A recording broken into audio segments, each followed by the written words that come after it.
a lot of what I do comes out of translating.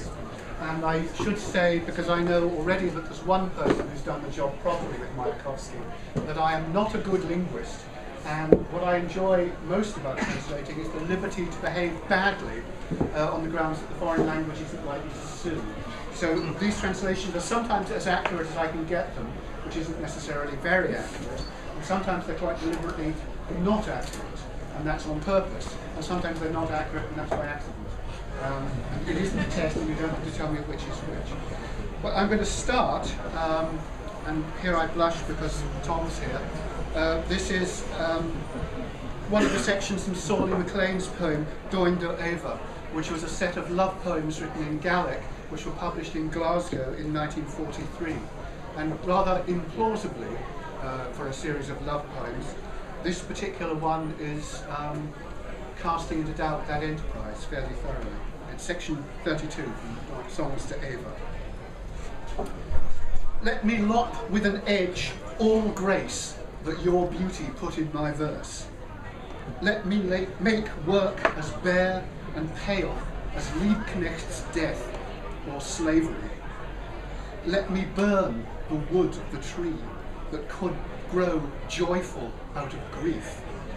And let me make the people's pain into the hardened steel of song. I'm going to be doing a paper at the conference, and the paper comes out of this Chinese translations project. I'm not going to talk much about that now, except to say that Chinese poetry in its really extraordinarily avant-garde form, which goes back to something like the 8th century AD at least, pretty much stops with the end of the imperial regime and the start of the Chinese Republic. And virtually the last poet to have been professionally trained in that mode of writing is a woman called Zhu Jin, who was publicly beheaded by the Qing dynasty for leading an armed rebellion. So she is a revolutionary, a feminist, and in some ways quite backward looking as a poet, some might say. But to find out more about that, we'll have to hear my paper over the weekend. So these are a couple of pieces, relatively straightforward versions of poems by Zhu Jin, whose dates are 1875 to 1907. She came back from Japan, where she'd been in exile, amongst other things, running a bomb-making factory, to have a photograph taken of herself in Western dress, looking very serious, and wrote on the back of it a poem called Self-Portrait. Who is this dignified, serious, forward-looking, brave bones reborn in female form? What was my generation, my world, my life, fantasy? The to come is brilliant and true. I met the real me late, but passionately. If I look around, I'm roused to anger. If someday you meet my friends of yore, tell them I've already cast aside this trashiness. She led an armed uprising, not on a very large scale, which failed, and while the school in which she was holding out was being surrounded by armed troops and she was under rifle fire, she wrote her last completed poem, which is untitled. One shining moment for action over, heroic heart not called for, regrets. We lashed the wide ocean to get it to move, lifted blades against heaven, made it our whetstone. But iron horses came through the passes and the ravens refused to leave the tower. Body, bones, ground to dust, workaday, banal. Can such animal sacrifice benefit the state?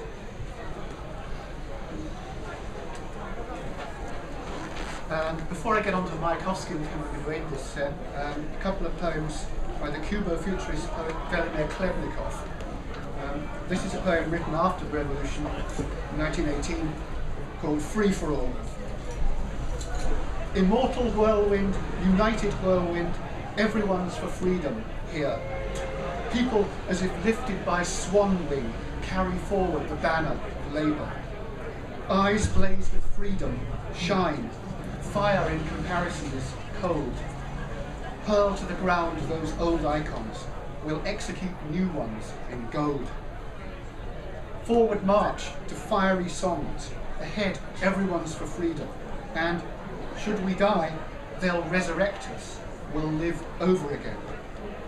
So we set out enthralled, chanting in steps as on we plod, and if the gods we meet are thralls, we'll give freedom even to gods.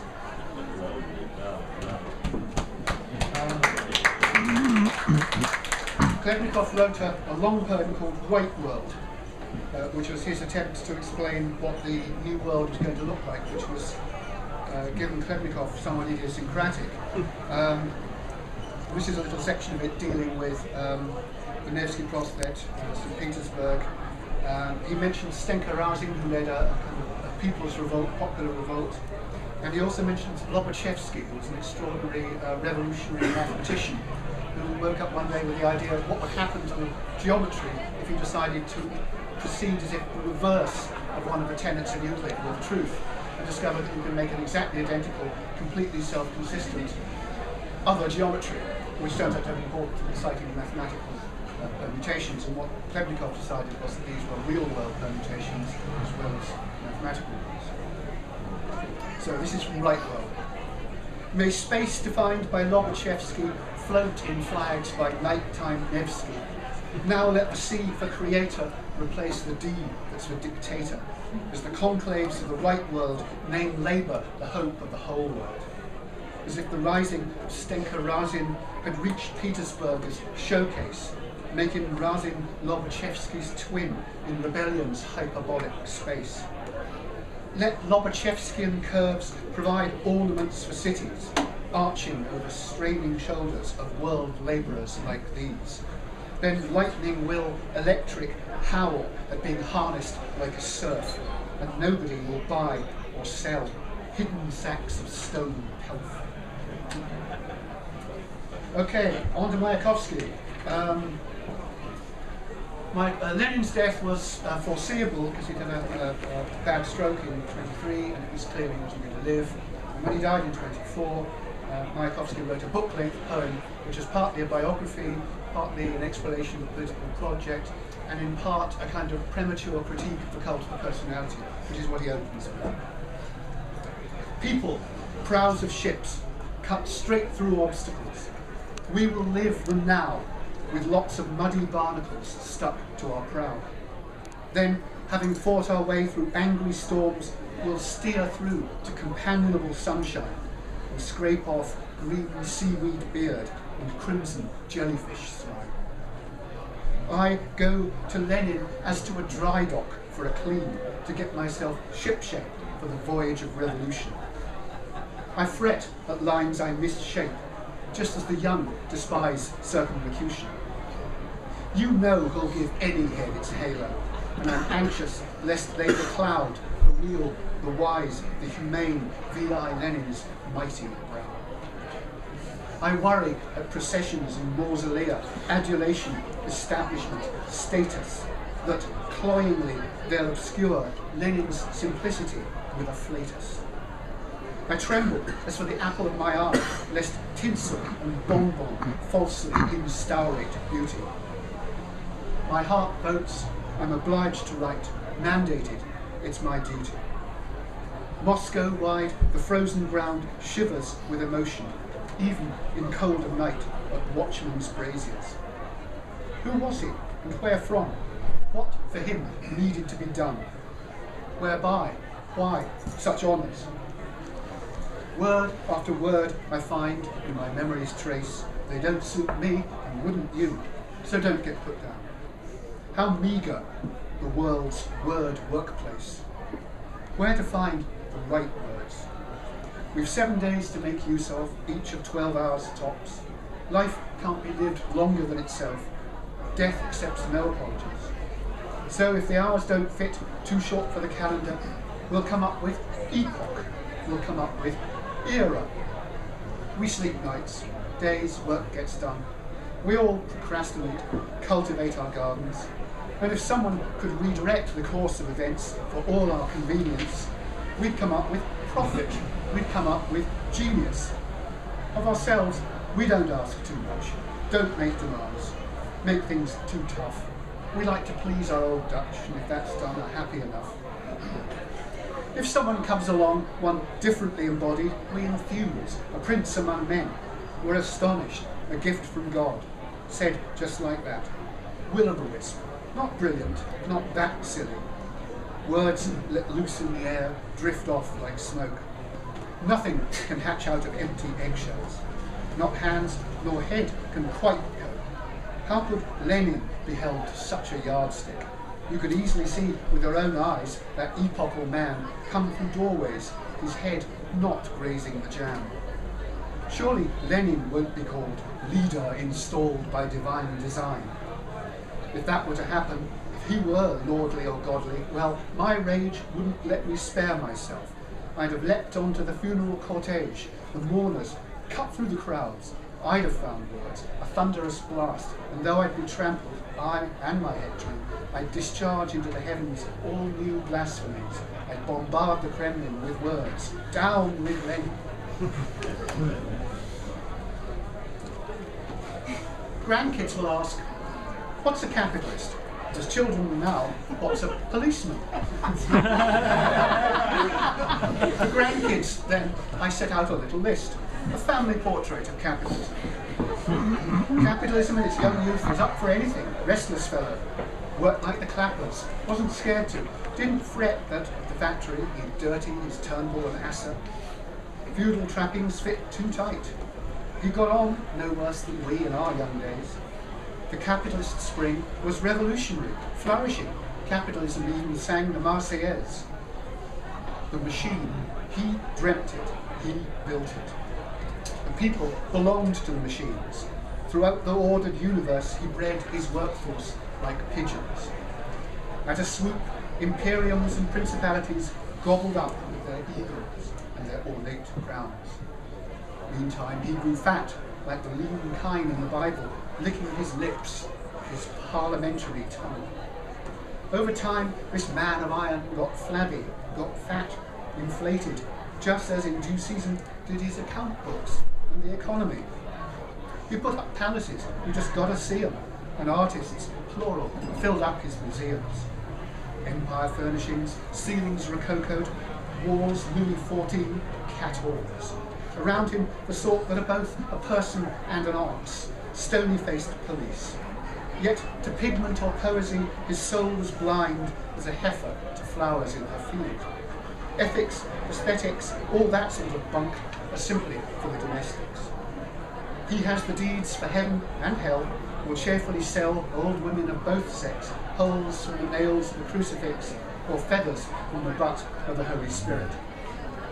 At last, he outgrew himself, all his slaving done by slaves, just getting, having and holding, then sleeping it off.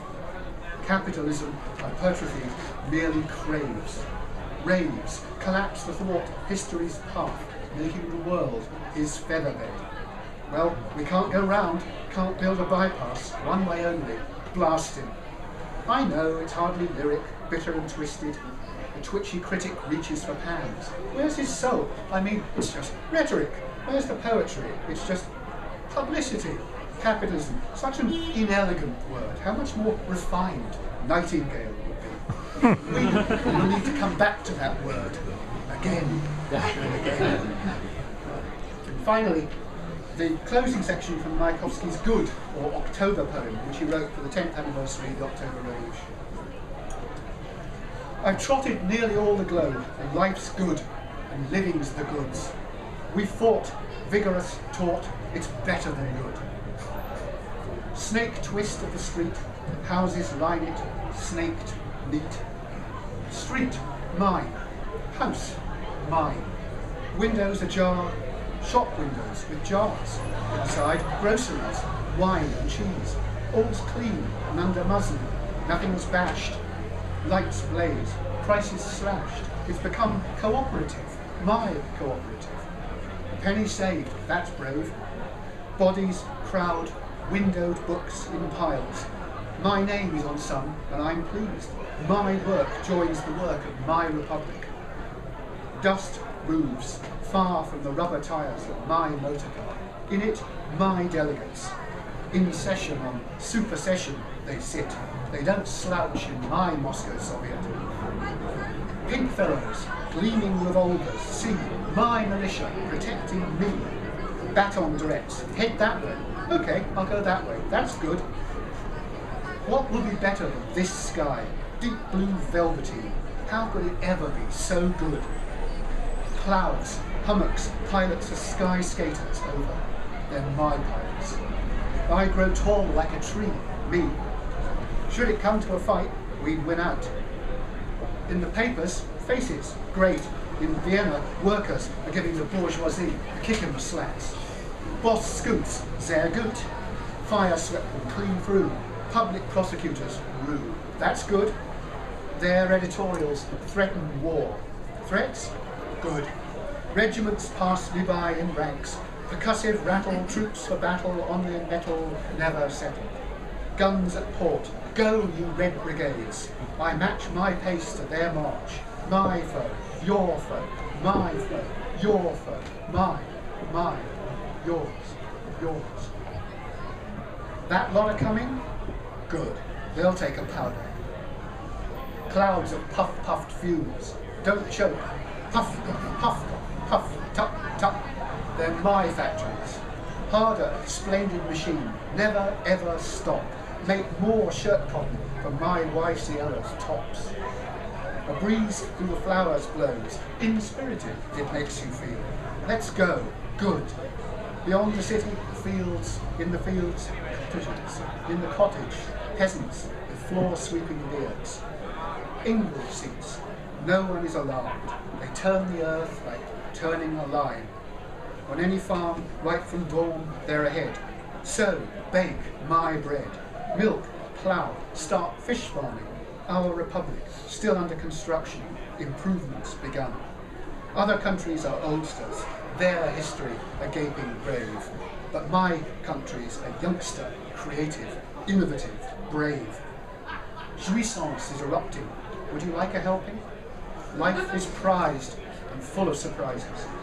We'll reach our centuries without senility. Year on year, grow in vivacity. Praise with hammer and monostitch my young country.